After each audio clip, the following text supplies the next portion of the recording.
down. And all I want is for someone to help me. I had a job, but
on here right now. It looks like I keep disconnecting.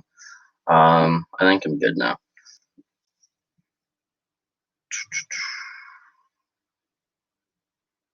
I just need to grab this. Let me grab this video here quick.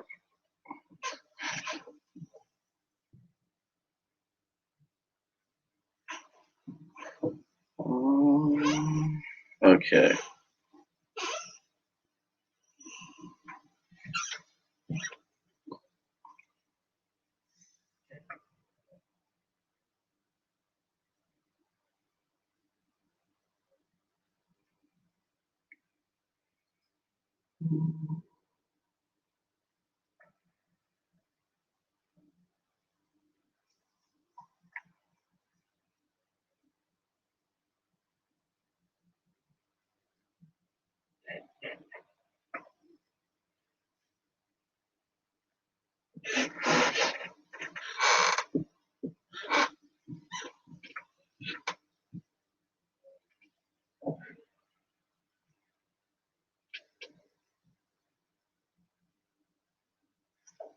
Okay, I've just posted a tweet here. Now we'll start the 15-minute open Q&A. So if anybody has a question, please try not to talk over each other. Try and keep your questions to 2 minutes at maximum. And yeah, without further ado, let's get started. So whoever wants to go first can request to speak.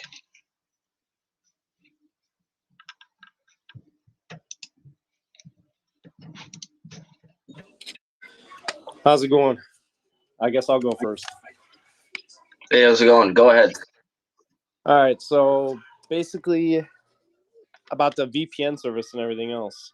Like does it log your bandwidth usage? No, it doesn't. No, it doesn't. Does it limit your bandwidth usage? No, there is no bandwidth limits either.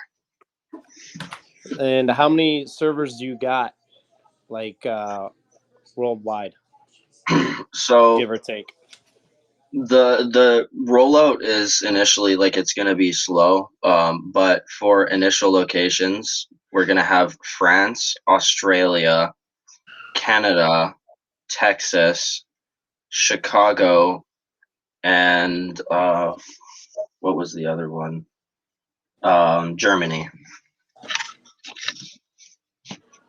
So that's the initial rollout. There are going to be, of course, more locations rolling out as the weeks go on prior to the release. So there's a firewall and everything set up in it, right? Yes, there is. I'm actually. How many layers is it? What's that, sir? How many layers is it? So in terms of the mitigation system, it's a dual stage system. So basically, well, it's not necessarily dual stage. It's technically triple stage. So the way it works is our upstream provider Lumen will they have mitigation infrastructure on their network, and if they see an extremely large attack, let's say a amplification flood, which can range in terabytes in size. I'm not sure if people have heard about the GitHub incident where GitHub got hit with a memcache flood, and it was several terabytes in size. Basically, what Lumen will do is once they see that, they will redirect the traffic, anything in excess of 100 gigs, which is our port speed at all of our data centers. They will automatically redirect they will reroute our traffic through their scrubbing centers, which is they call it Black Lotus. So that's that side of that system. Anything over 100 gig, under 100 gig, basically the way it works in basic terms, our router will see the traffic coming in, and using BGP flow spec rules, it will attempt to block it, and then our router will say, "Oh shit, we're getting attacked." It will then communicate with the Vanguard system, and the Vanguard will do deep packet inspection and figure out the best way to block the flood, and then it will attempt to block it on the Vanguard level. If something still slips through, at the end of that we have Carrero Smartwall. So, and then Carrero will see whatever slips through, and it'll say, "Hey, no, this is not normal," and it'll scoop up that traffic as well. And of course, there's been a lot of testing with this because of the complexity and because there's so many different parts to it. We were having issues initially with legitimate traffic getting all caught up in the mix and blocked as well. But I've since sorted all of that out. It's actually, things have been running fairly smoothly. There was an issue I was having the other day with Discord calls, because Discord is UDP, and for some weird reason, Carrero was mistaking Discord UDP packets as malicious, and it was dropping some of them. I've fixed that though, so everything with the VPN is running smoothly, and it is it's a fairly complex system. So it's an absolute So, unit. yeah, it is. That's just briefly how it works, and this hardware is no easy feat to set up. There's a lot of head scratching, pulling out your hair, sitting on a command line all day, looking through resources, making phone calls, calling a company 3 times a day, if not 4, 5, 6. But now things are actually looking really bright with it, and I'm hoping we can get this released out on time, which it's looking like we are going to. And of course, awesome. during this AMA, I'm going to do a live demonstration of the ad blocking, which is really cool. Yeah, the ad blocking and everything. So that's like my kids watch YouTube all day. Like I got 2 TVs on watching YouTube. I got tablets. I got everything else. So what's the device limit on the VPN service? None. You can have unlimited devices. Well, that's freaking amazing. You can have unlimited devices, and you can have unlimited concurrent connections. Well, just a comparison. I was just looking up other VPN providers, and they only limit they only give you like 7 devices or X amount of devices. So right there, that's a big plus. So I mean, yeah, we'll give you unlimited devices, and I mean, you could theoretically protect your friends, your family, and stuff like that. I mean, you could even charge people for it. I mean, that's not morally right, but really, there's nothing we'd be able to do about it. So, Right. but yeah, that's that's the whole gist with the VPN. Anybody else have any other questions?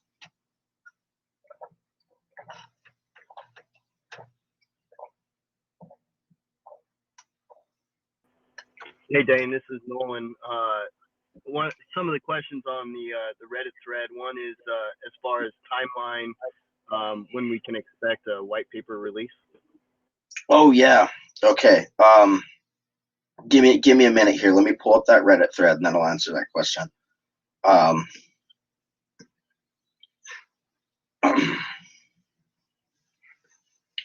Yeah, I had that pulled up here. I lost my tab. Okay, here we go.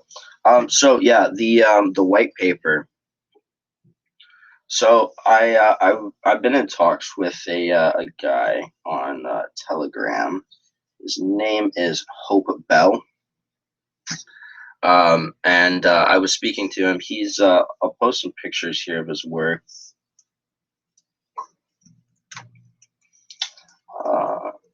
So let's see. I'll forward some of these into the Satoru chat just to see what people think. There's a couple of them here, so give me a moment.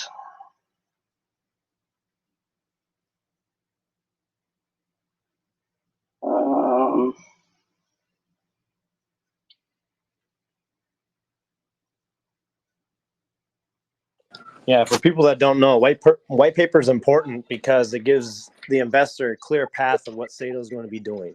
So it's something they can reference to. So that's why people keep asking about it and everything else. So if you're a brand new investor, you can just look up the white paper. This is our end game goal. Oh yeah, absolutely. The white paper is definitely something that we're very keen on getting done soon. But the thing is, like, I mean, I've looked at a lot of white papers, and a lot of them really don't. They just don't appeal to me. I like white paper not only that's clean but informative. And just like really all well tied together. Like some of these, this one that I'm looking at, the future is meta. Like that's a pretty nice white paper. So in terms of white paper, I think we're gonna drop it when Satorify staking is released. I think that's honestly the best idea because the whole staking thing is still not finalized, and that's definitely like important information that needs to be included in the white paper. So if we did if we rushed the white paper and did an earlier release, then we'd be leaving out some very key information. Along with that, on that note,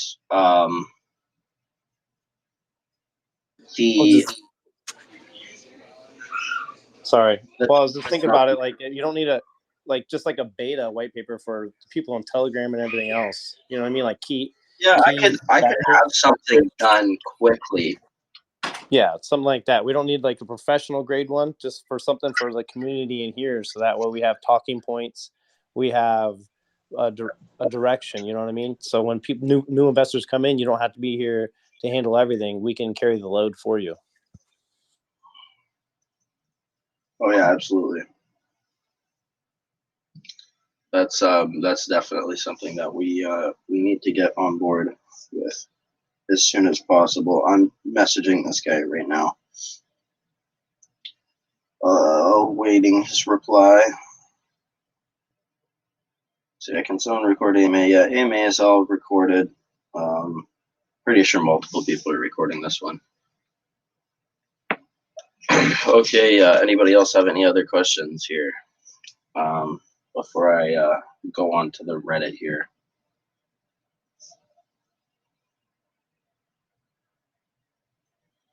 Okay, so on the Reddit I see... Hi, Dane. Oh, you have a question? Yeah, sorry, mate. Quick question. Yep, go ahead. What's the view with the team itself? Because, you know, when someone looks at one CEO, CTO, tech, everything, it's hard for them to say, you know, this is a big project. What's your views on the rest of your team? Not the multi-sig team, you know, 5, 6 names. I'm talking a proper team. Thanks, mate. Yeah, so we're currently in the process of hiring people. I've been doing interviews with people. I am not going to say any like names of who I've been talking to as of right now, but I've talked with a couple people, and it looks like we'll be bringing a new CTO on board um, within like the coming weeks. I mean, fairly soon, and I mean it's definitely a top priority. It's one of the highest priorities is to get a new team reestablished. Because I mean, of course, even back with Flame, I mean, even two people doesn't really uh, scream an entirely professional project. I mean, in my opinion, and now that we're down to one, it's even worse. So yeah, that's a high priority. So people are being interviewed, and we're working on that. Thank you. Yep. So Somebody had asked. Oh, go ahead. sorry. So what? So just picking up from VM's question. How many people do you envision in your team? So you're the CEO. You're looking to hire another CTO, a marketing officer, I presume. Yeah, And marketing officer as well. I forgot to mention that. any more? So like those 3 posts, or are you looking for more people as well? We'll have marketing officer, and then we need more marketers, of course. So we need a main marketing officer, and then we need at least another marketer that can coordinate and work with the marketing officer, similar Okay. to what we kind of had with Genji and Dot Wave. So Yes. we're looking to establish something like that, and then of course like a new CTO. Um, which will reduce some of the like a lot of the development work that I have to work on, and then also we're looking for an IT engineer, somebody who has a Cisco certification and is qualified to work in. Well, it has past experience working in data centers and with Cisco equipment as well as Arista equipment.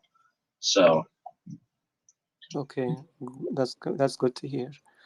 yes. So and also I'm gonna do some scrounging around, some looking around on LinkedIn for people. Okay. I have a question on marketing. So, I mean, I presume you're not gonna plan any marketing until you hire a CMO, or are you looking to start marketing before of hiring a CMO? And if you're waiting to hire a CMO, when do you expect a CMO to be hired? Well, I think we're gonna do marketing before hiring a CMO, just to Okay. like give us that little kick. And I mean, CMO, I'm expecting a week. I don't know. Like you have to interview people. Of course, we want to do very rigorous interviewing. Like we don't want to make like I want to make sure that I'm hiring somebody who actually genuinely cares about the project. Yes, you want to pick someone competent. Yeah, someone Yeah, experienced and competent.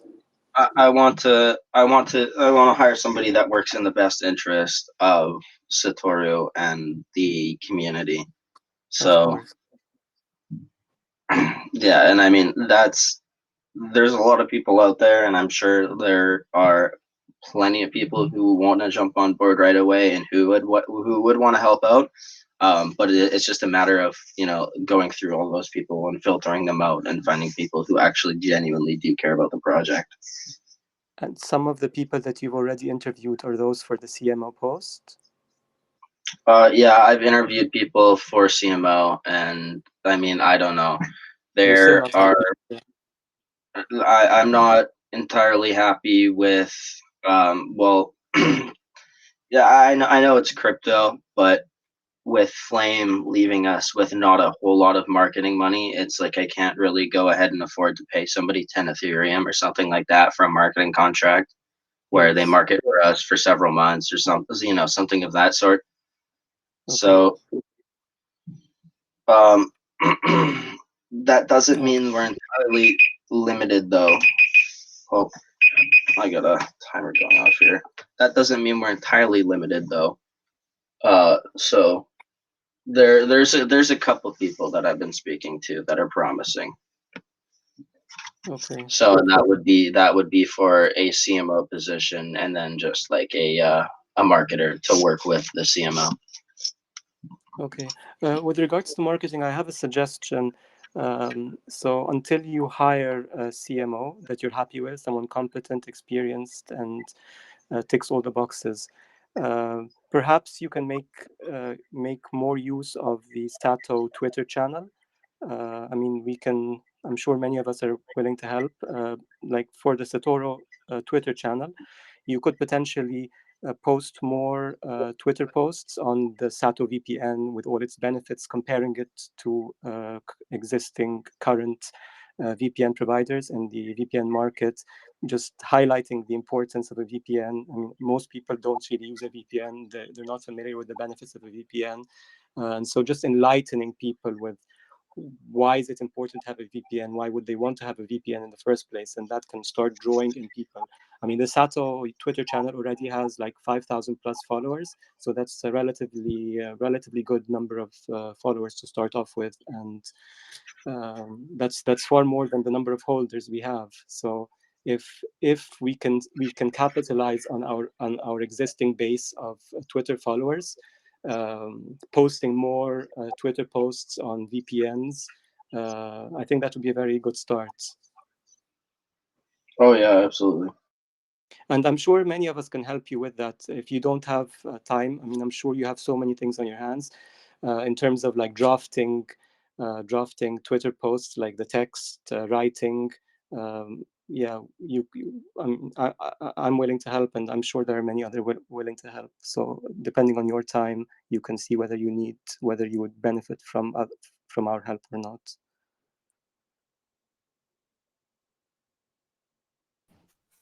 Yeah, for sure, for sure. So just let us know. Just let us know if you need another pair of hands or two or three. We'll see, and I am looking to see if somebody can take over the Twitter Okay. to make posts. So yeah, All if we right.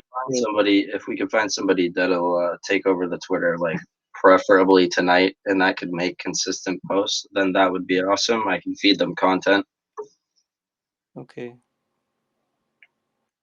I'm potentially willing to put myself forward, Jenny, if others are okay with that. If you're okay with that, I mean, we can discuss it, and maybe there are other people better suited than myself. So it depends on who else puts themselves forward.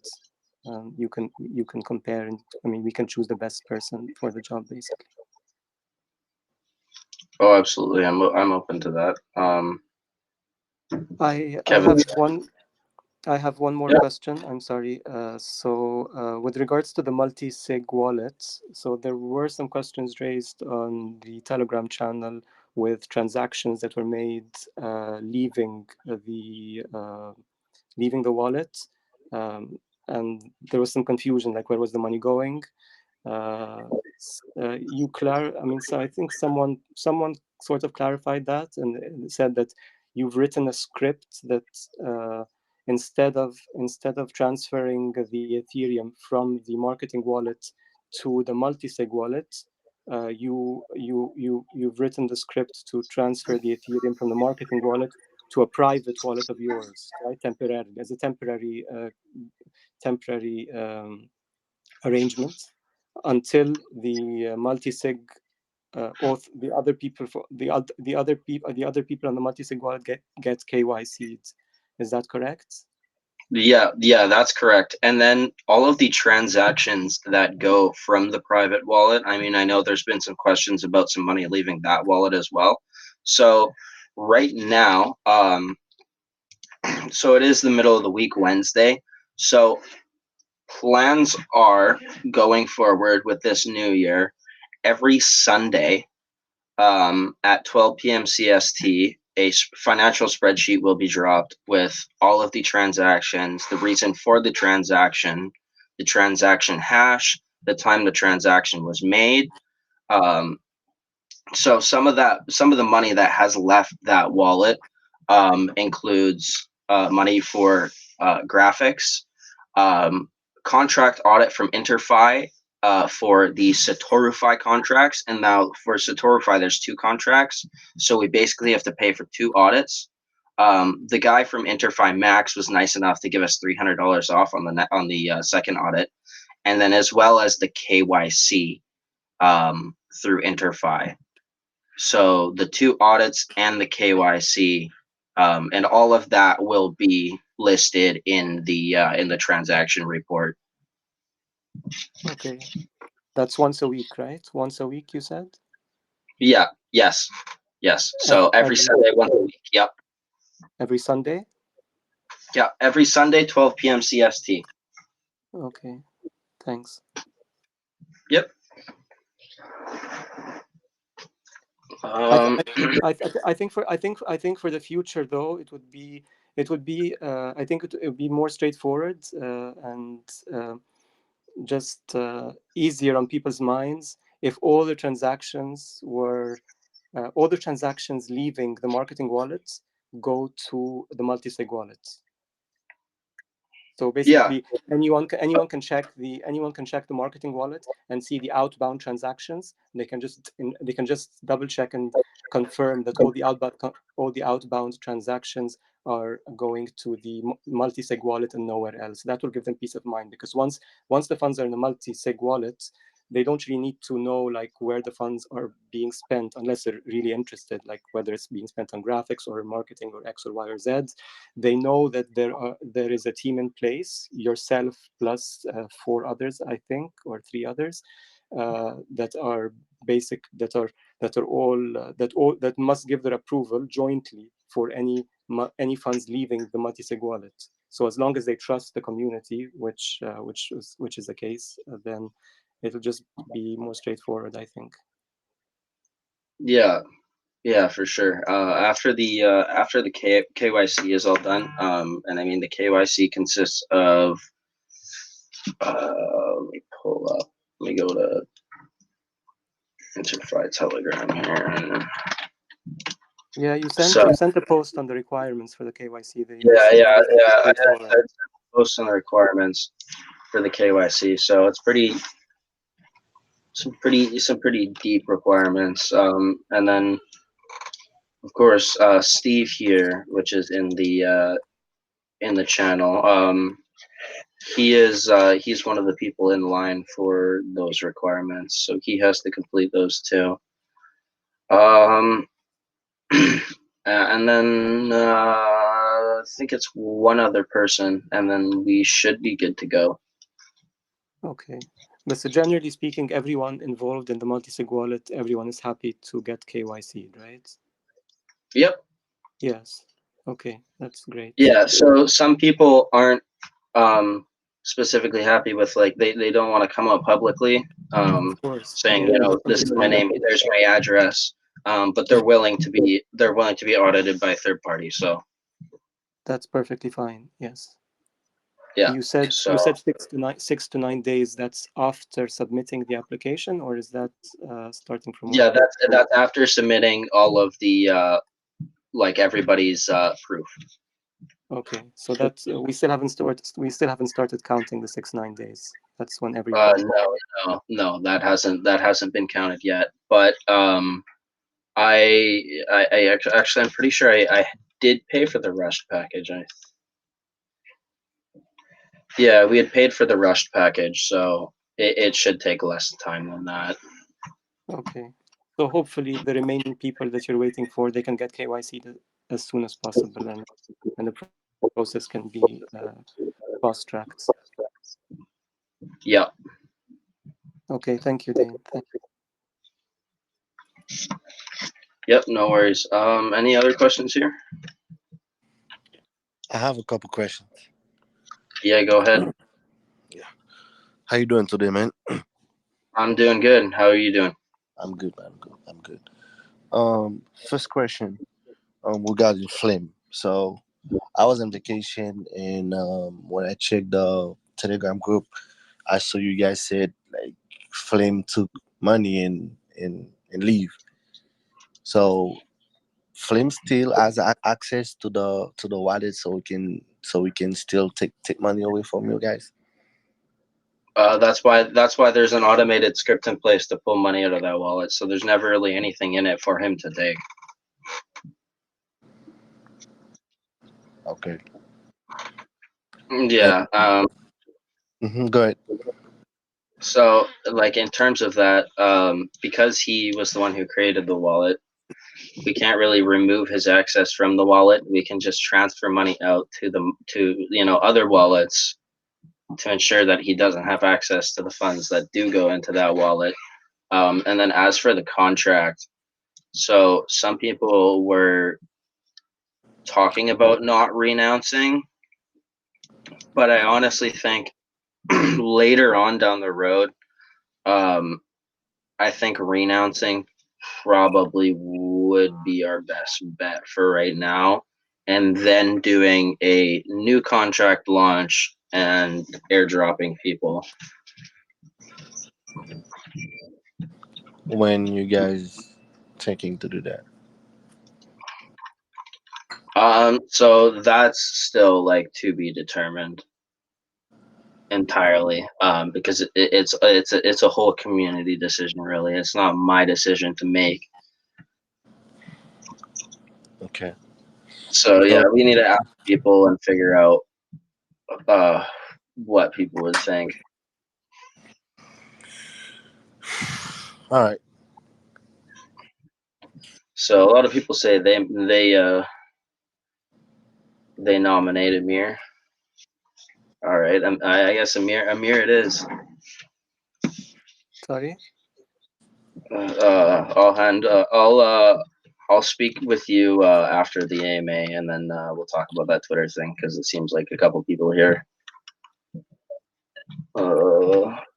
Yeah, Amir is very well spoken. I put a vote in for him. Yeah, he is very well spoken. So yeah, we could do that.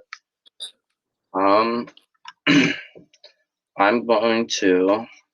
I think we should start showing off the ad block system. I think we'll show off the ad block system.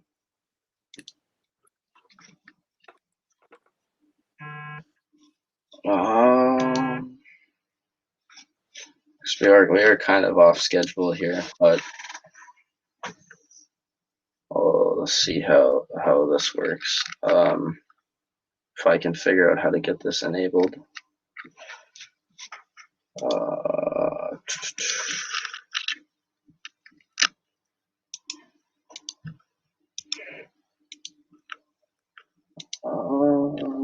If anybody has any questions in the meantime, they could ask question. Hey, what's up, man? I got in kind of late. So I was just wondering, based on that last point that you said, you were saying that you're gonna make, or you have a script running that's gonna basically withdraw any funds that are sent to the community wallet to another wallet. It already is running. Oh, it's already running. And so, what's gonna prevent dude from running his own script that might take precedence over yours? I mean, he could decide to do that if he really wanted to. But I mean, then I could just make it whip it out every time the transaction comes through on the blockchain. So, I mean, there's multiple ways around it, and I mean, if it does come to that, which I don't think it will, he got what he wanted. So, I mean, aside from that, like I haven't even spoken to him since all of that went down. So, I don't really think that's a major concern. Okay, yeah, it's completely understandable in this space. So, got But it. yeah, no, it's definitely a very valid point to bring up. Is it? Did y'all have a? I mean, do you mind if I ask? Did y'all have like a falling out, and that's what caused it, or do you know what caused it, or?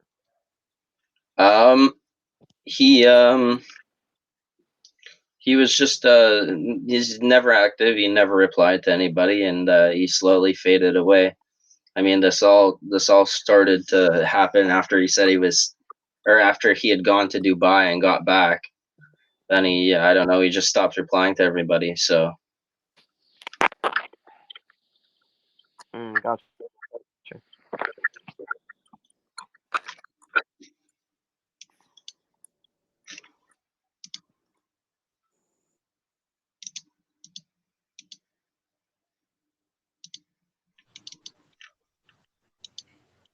okay, now is this thing gonna work or is this thing gonna be silly?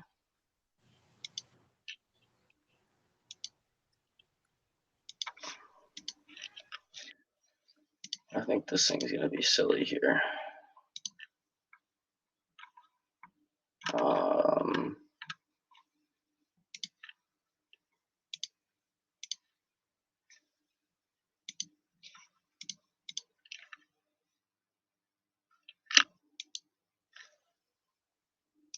Can anybody see my camera?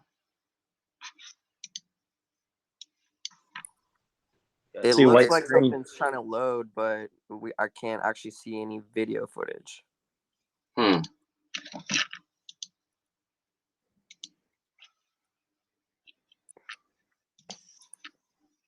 Oh, that's rather annoying. That's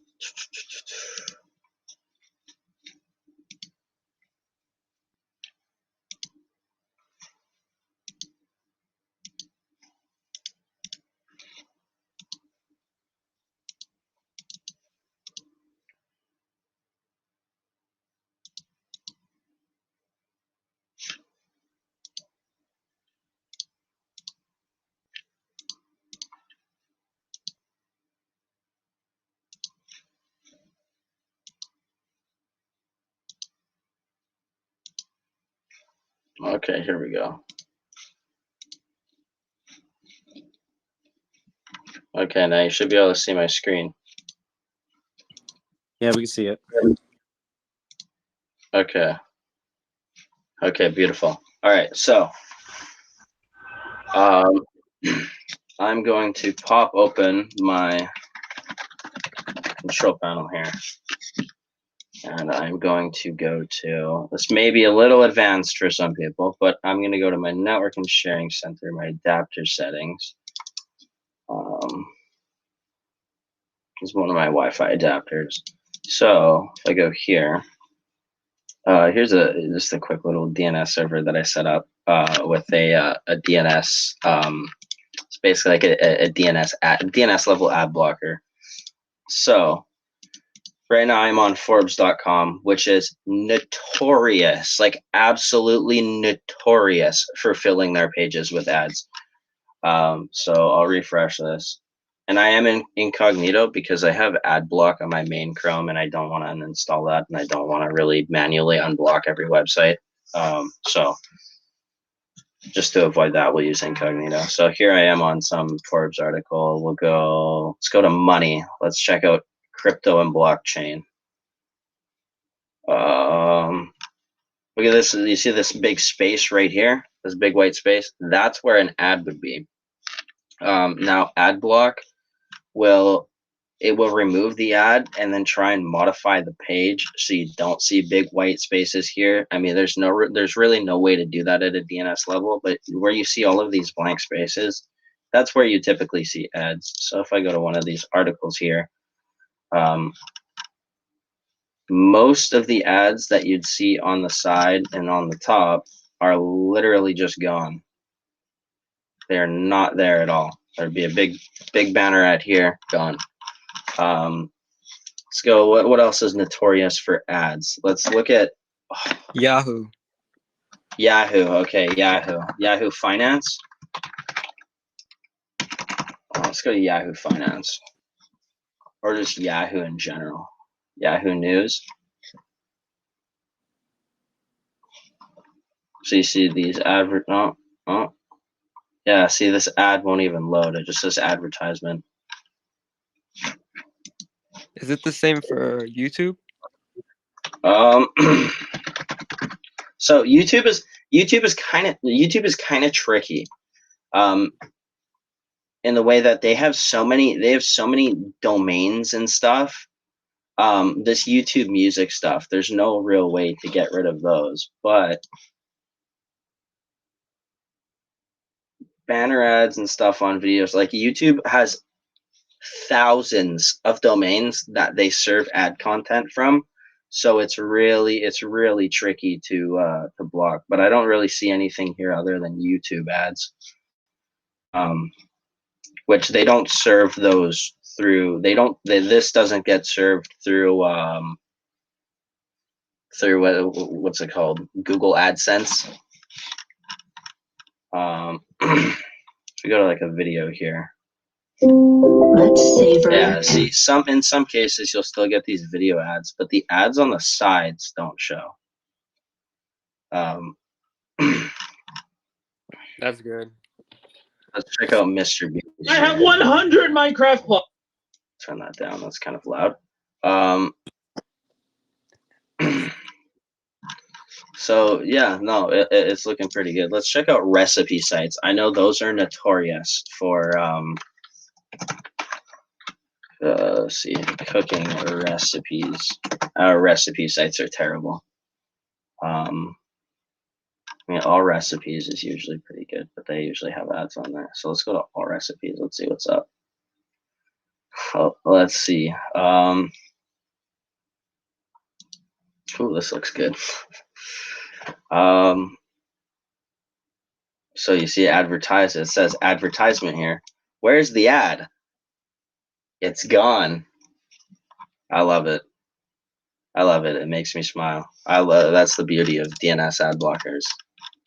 The advertisements just simply do not show up. So no matter what you're doing on the internet, advertisements don't show up. Now, earlier I had put in I'm logged into the server on my laptop here. So I had put in a filter earlier to block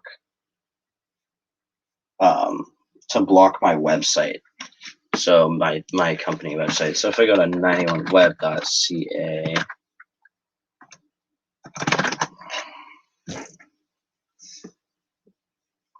it doesn't load. And you see DNS probe finished NX domain, because the DNS server that I'm connected to, or the SATO VPN, so it's not allowing 91web.ca to be resolved. So if I go back to my blacklist,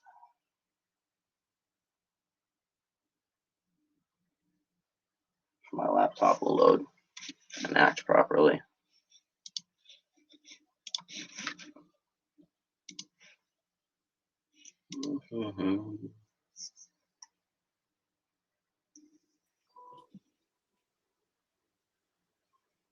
My blacklist is kind of huge, so it takes a minute to load.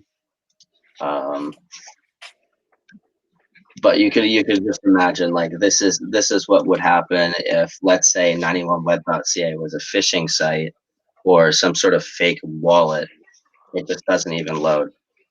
I mean, of course it's not. That's my company website, but I had just put it in the block list just to show the power of the block list and what you can do with it.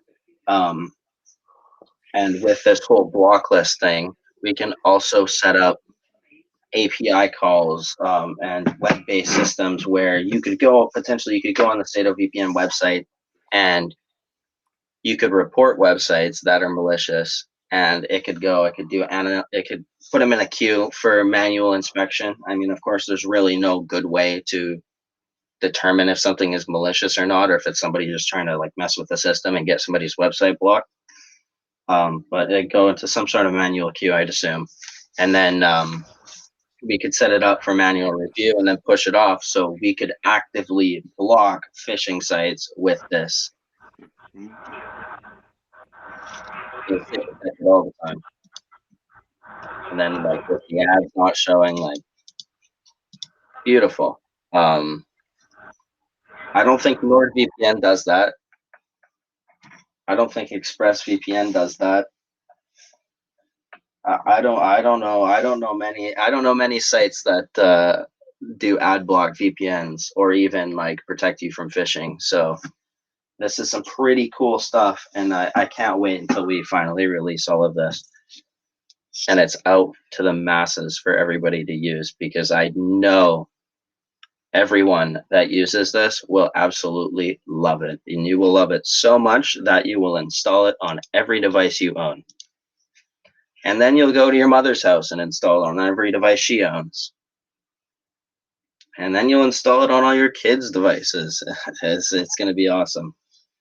And this blocking stuff is really good, especially for adult content filtering, which is things that we're going to have blocks in place for that as well, for people who prefer to use some sort of VPN solution rather than a like a parenting control app, which doesn't necessarily block sites.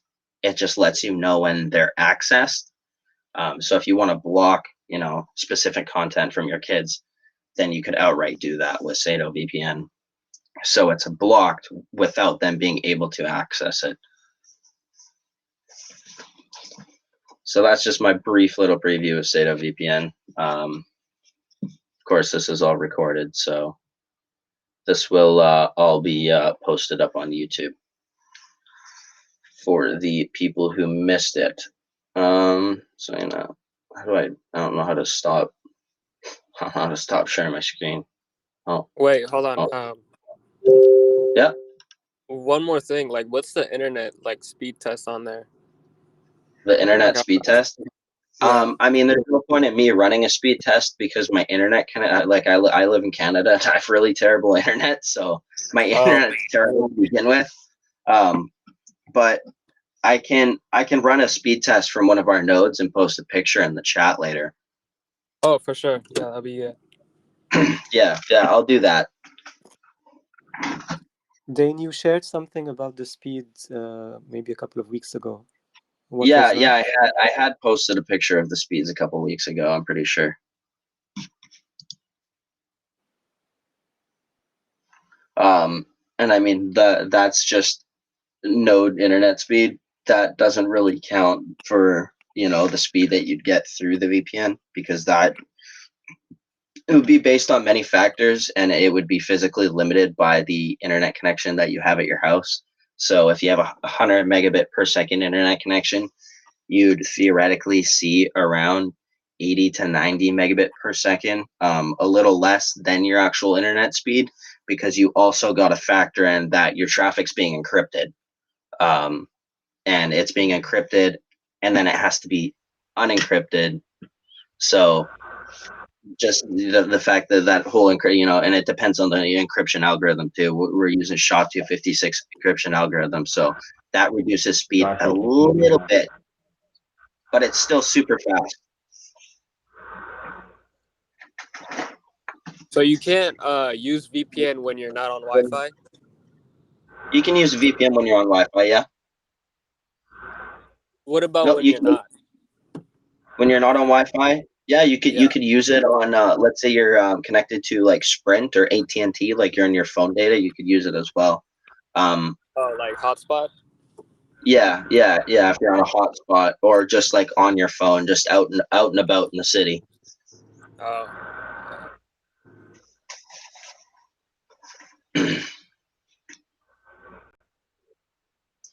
Anybody have any questions for me?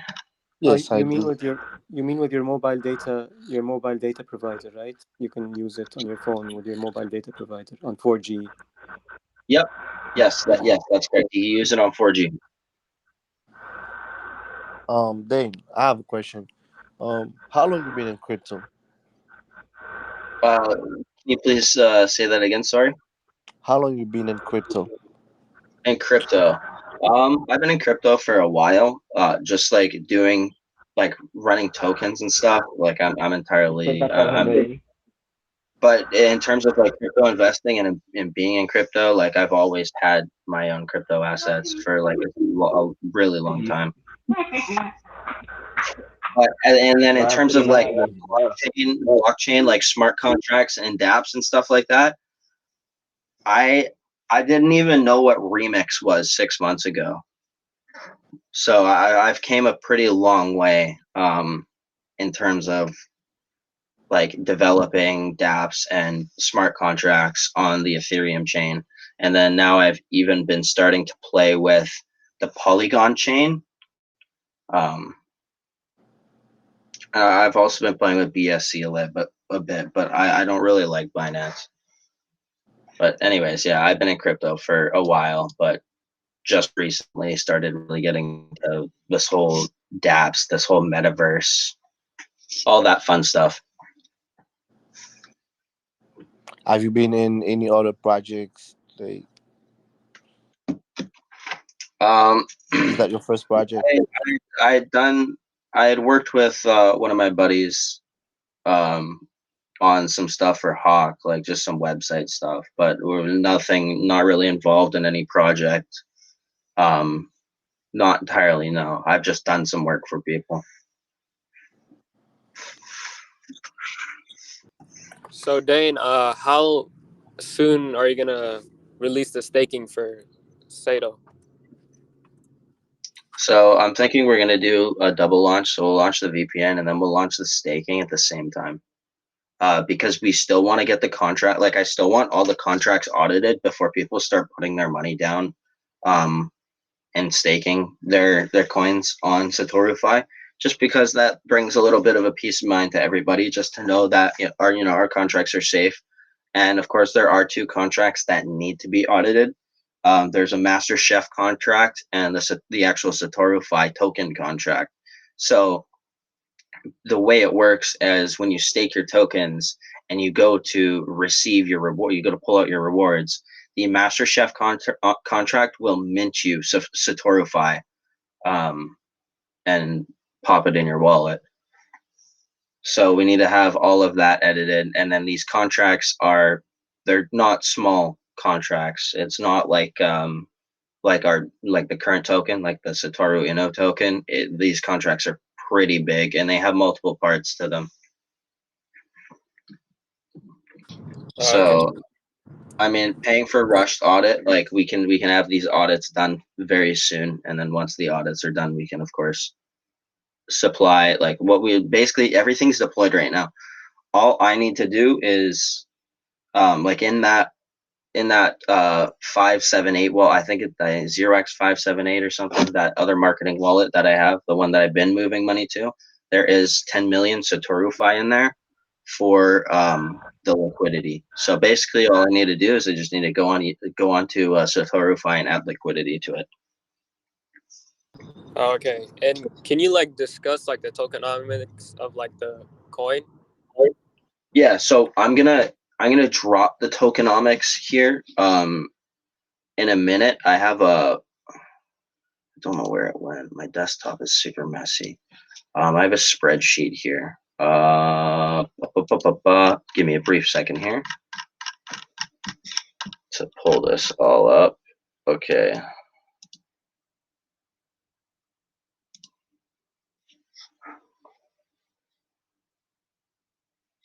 Okay, so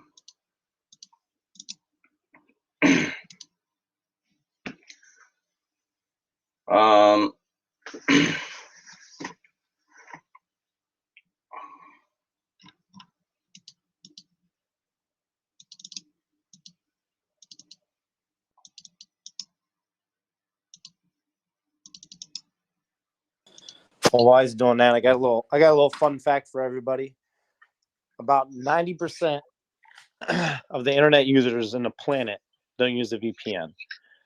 So they're willing to just get tracked by Google and whoever else, and that's what the VPN is. It's basically a portal, a safe passage through the internet. So with cybersecurity and everything, I mean, everything's going to be going to the internet. So cybersecurity is a big threat. I mean, you see all these hacks on Bitmart and everything else. So what's that tell you just in common sense? So if 90% of the people are not using VPNs currently, and in 5 years from now, like with the mass adoption of Web3 and everything else, that number is going to shrink dramatically. So we're positioning ourselves into an up and coming crazy market.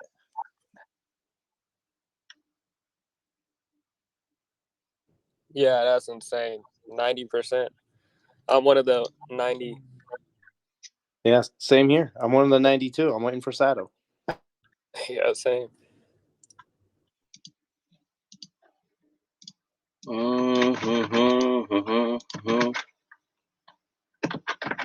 Okay, so a lot of these fees aren't entirely finalized yet.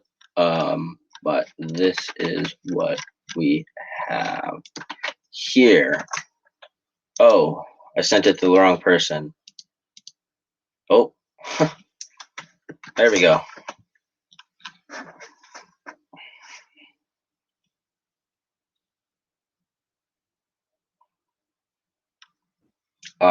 Some of those addresses are going to be updated too, so that's not entirely finalized. So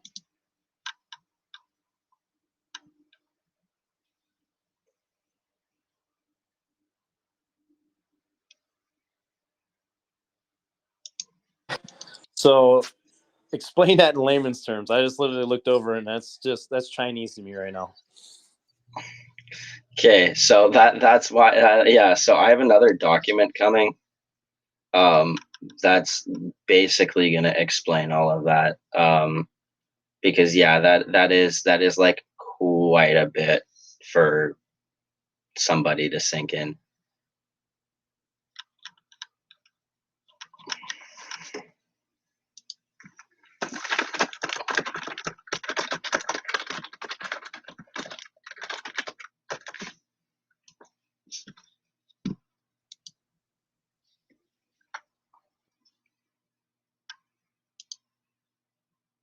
Yeah, but I think definitely getting a community vote for maybe like a relaunch and everything else. But I know like the liquidity pool and everything else has to be unlocked, and like just there's a lot of different factors that people are just like, oh yeah, just renounce it right now. We'll all just get airdrop tokens tomorrow. It's not necessarily that easy. There's a lot of different factors in it. Somebody had told me about I'm not sure if it was Reaper or if it was somebody else, about the whole liquidity thing, because I had relocked it for 6 months, and I was getting told like, oh yeah, well 6 months doesn't really bring in a whole lot of trust. Like people are gonna say 6 months and want to steer clear. But I like if we ever do plan of relaunching and it's locked for 3 years, what are we gonna do? Yeah, that means you're stuck in the contract because your liquidity is stuck with this contract for 3 years. But it's just I don't know. I don't see what we do in the event that we do need to relaunch and that whole pool is locked. Like Yeah, 3 years is a lot of years. So yeah. I mean, and you'd be stuck kind of like in limbo, like we are right now. You know what I mean? yeah, Like we basically. got a patch. It's patched up and it's safer, a lot safer than it was. But it's like to get the whales and every like mega investors. You know what I mean? They want a ironclad contract. Oh, absolutely. So I mean, there's a lot of work to do, like to get to like where we initially were. I mean, like I remember the first 5-10 days the project was absolutely pumping. Like it just seemed like we were like never gonna stop. So That'll happen again. It's just the utilities will speak for itself. Like we already got Satorify, and then we're finalizing the rest of that part, and then the SATO VPN. Like I'm so excited about just the VPN because I mean that's just 2 of the 5. Like the utilities, the VPN market is just like you know it because that's your business, so you know how fruitful it could be. So for you to have a foothold in it and already connections in there, you know, it's just money making money. basically, yes. Basically, yes. So it's gonna be looking really good. I think we'll. So it's been like an hour here. We'll finish this off. I see some people have left out. And then we'll finish this off with it. Anybody else have any other questions?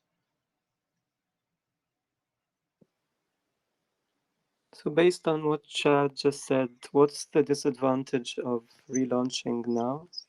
Like the disadvantage of doing that earlier rather than later? The disadvantage of relaunching now is the LP is locked. So that automatically just puts the relaunch like totally out of the water. Yeah, so you have no money to back your coin. Like your liquidity is so you can trade freely through the coin. Like if we're Yeah, I see what relaunching, you mean. we're talking going back to what, like doing what we did initially, which was going to whales. So we had 3 whales who sent 6 ETH in exchange for 1.5 trillion airdrop. I mean,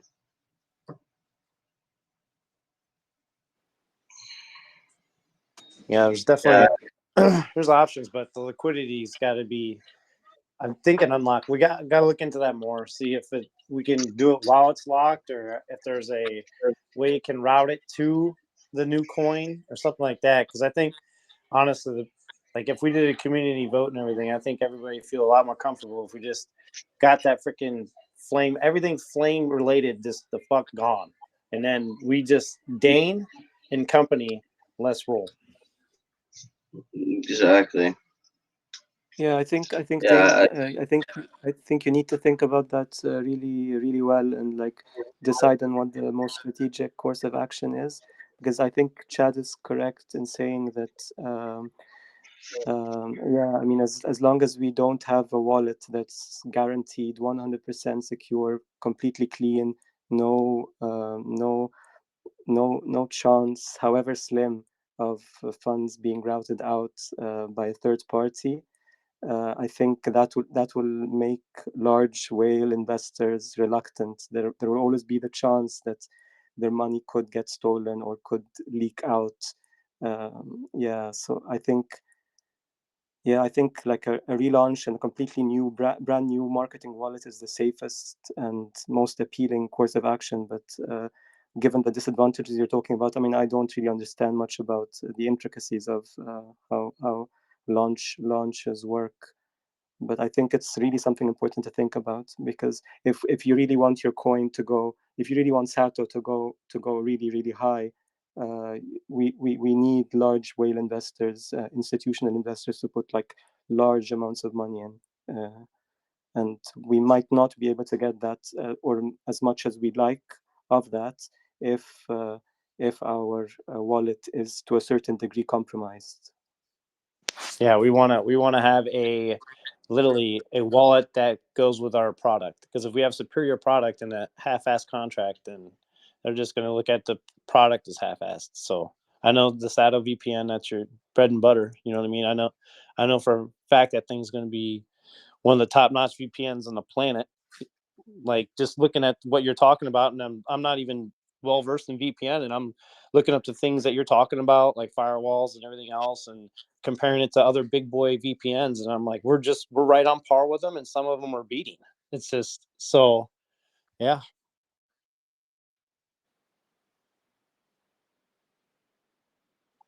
yeah. Like we're in a good spot right now. We just need to figure out. We need to figure out stuff really quickly, and we need to really start moving on with the next steps. I don't see many more questions. I think we're gonna end it here, and then I'll just sit in the Telegram chat for a little bit and answer any further questions. I'll just ask one last question, Dane. I'm sorry. One last question, and then the giveaway. Don't forget the giveaway. Oh yeah. Holy. Yeah, the big giveaway, man. What the heck, man? Oh. Okay. Yes. So my Okay. last, Yeah. so Go my ahead last, with your yeah, question.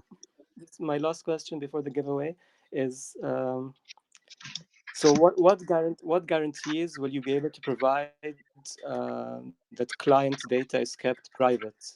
I.e., in other words, basically there are zero logs. Do you plan on like having an external audit to guarantee that Satoru is zero logs, and that client data like is not stored and clients aren't tracked? You're not Yeah. selling basically. You're not selling client data to other companies.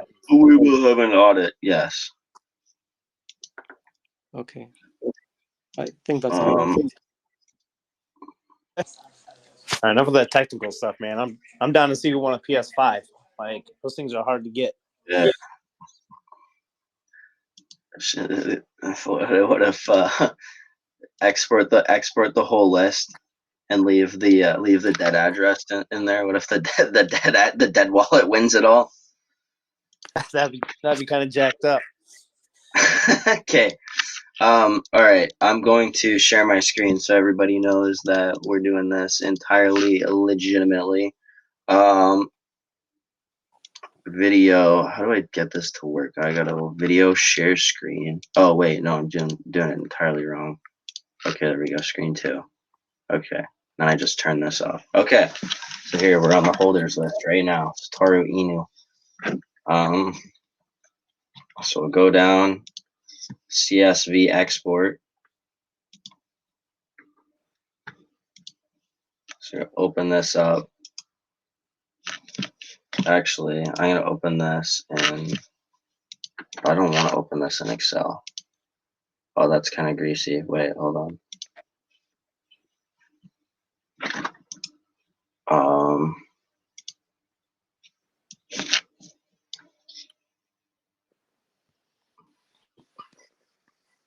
Everybody's gonna see all my stuffs. Okay. Edit with Notepad++. All right, here we go. So we'll remove these top address lists because we don't want to include the Uniswap router.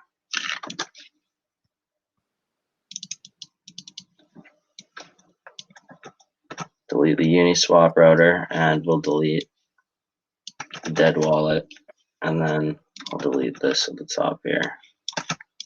Okay, so here is all of the addresses with their corresponding amounts in SATO. Copy all of this, and then we'll go to random.org.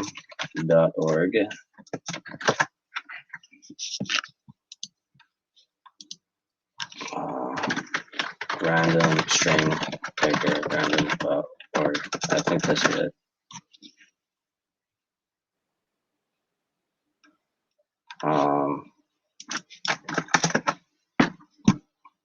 Pick a random. I'll use this then.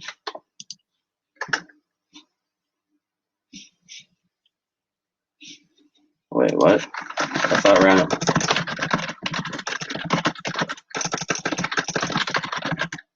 Does random.org not have one of these? I thought they did.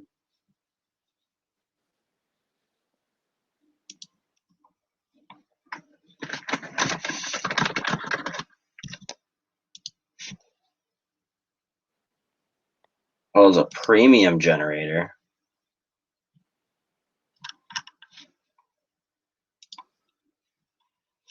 What? Okay, we'll just use this. Mini web tool. So I'm going to paste in this whole list. Okay. All right. I'm going to pick one. All right, let's see. Let's see who wins. Here's the winner address. 0x53304. Man, whoever's name that is, try spelling that out. Yeah. Hey, Here's the winner. that's This awesome. dude doesn't even have a whole lot of SATO too. Holy. Wait, Oh. how much is this? Wait, 100. Wait. How much is this? 1, 2, 3, 4. Oh no, he has a decent amount. Okay, well this is the winner address. Here's the winners picked. PlayStation 5 console, disc edition, North American. I really hope you're not European because that's gonna kind of suck. You'll need to buy a power cable.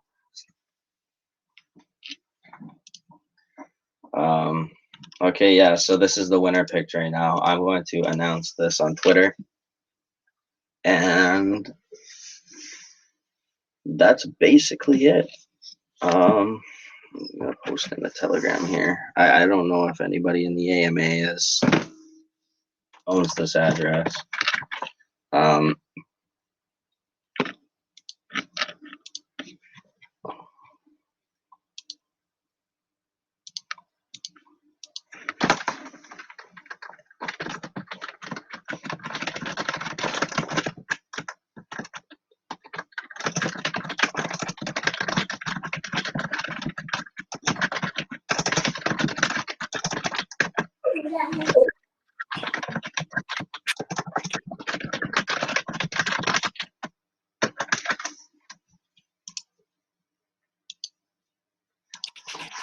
Dang, you can be nice to that keyboard. You're just slapping numbers. Yeah, dude, I'm just hitting it hard. I'm just listening to brrr, I'm like, Jesus. I'm going crazy. This guy's like, I gotta get this PS5 shipped out.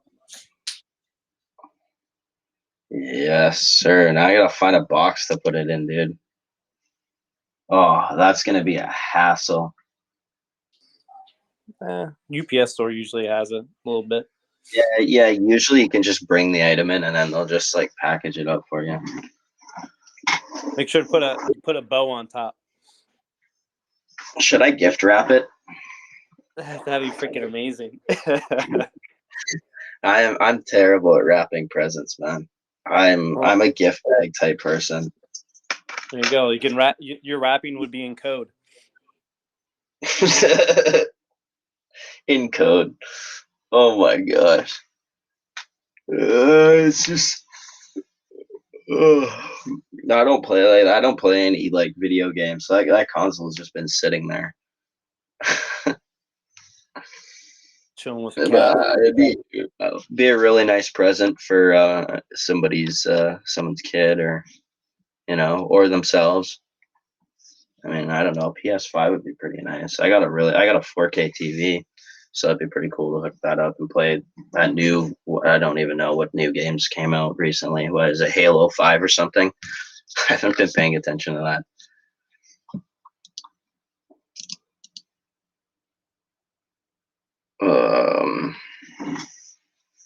So I got a PS5, man, and I be rocking Call of Duty all day. Do you? Yeah. I got the Xbox, the older, like the white one. The older white one. Yep.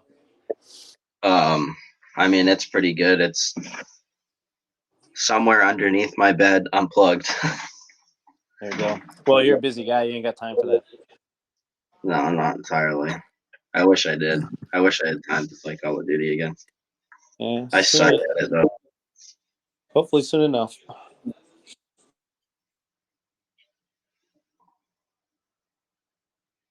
And hopefully this person claims their prize.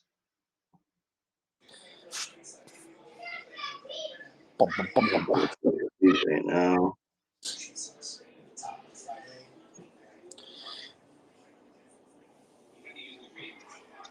All right, guys. I'm gonna be heading off here. Like I just want to tell you, I'm excited for the future of SATO. We got some things to work out and everything, but who doesn't love a comeback story? Like we got the right leader. We got the right leader now, CEO Dane. We just got to surround him with great people, and this thing will speak for itself. Thank you, Chad. Alrighty, yeah. I'm gonna hop off too. Everybody have a good night. I'm gonna post a Twitter post right now, and yeah. All right. Peace out, guys. Peace out. Have a good night, everybody. Bye, everyone. Bye.